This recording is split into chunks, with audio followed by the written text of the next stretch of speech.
Welcome to day 3 of our 10,000 Reasons devotional journey together. My name is Lance Riley. I'm one of the pastors here at Christ Place, here over Van Dorn on the weekends, which we're at right now.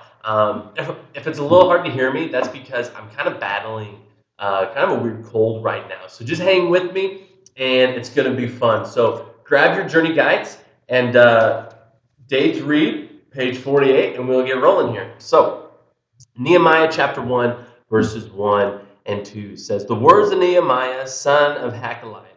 Now it happened in the month of Kislev on the 20th year, as I was in Susa, the citadel, that Hanani, one of my brothers, came with certain men from Judah.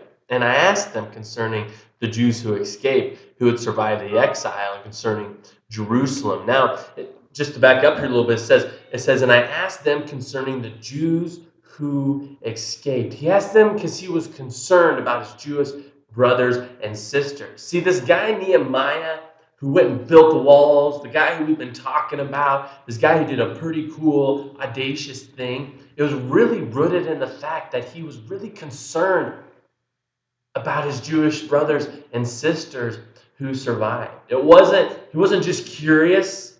It wasn't just like, oh yeah, I wonder how they're doing. It was a concern rooted in compassion and conviction in saying they are like my own, and if something's wrong, something's got to be done, and I don't see a solution, so I need to be part of the solution.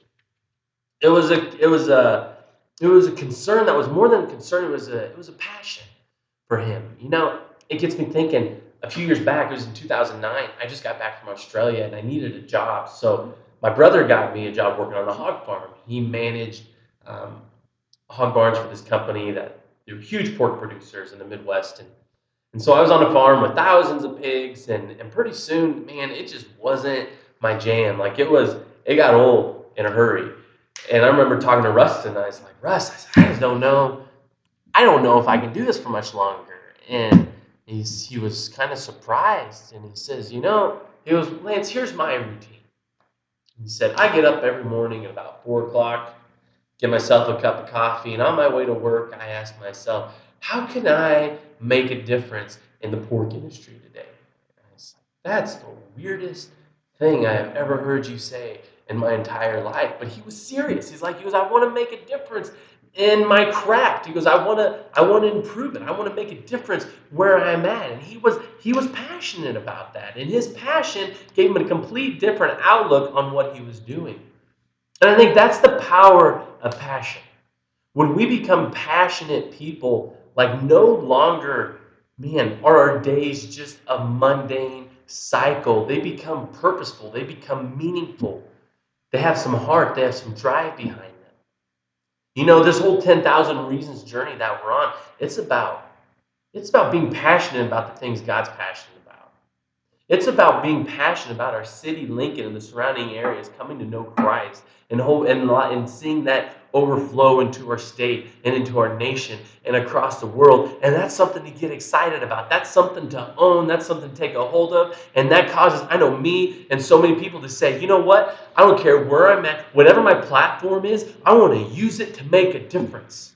See, no longer when we're passionate about things like that, when we're passionate about the things God's passionate about, no longer are we processing, what can I do? What can I change by myself that'll make a difference? But more it's like how can I use what's already in my hands? How can I already use my platform? How can I use this classroom? How can I use this job site? How can I influence the people around me to make a difference no matter where I'm at? Passionate has the power to change those mundane areas of our life into something purposeful and meaningful. Maybe you find yourself today and just kind of stuck in a grind. I've been there. Maybe it's a season where it just feels like it's just the same thing day in, day out. I don't know if there's much purpose behind it. I'm just going with it because it's what's familiar and what I know. But my prayer today is that you would get a hold of just some passion. Become passionate about the things God's passionate about. Pastor Rick, this past weekend in church, I loved it. He goes, maybe we need to start today by just praying, God, break my heart for what breaks yours. And I tell you what, you're called to make a difference. And I believe God wants to use you where you're at with whatever's in your hand to influence those around you. So be blessed and have just a super happy day. We'll see you later.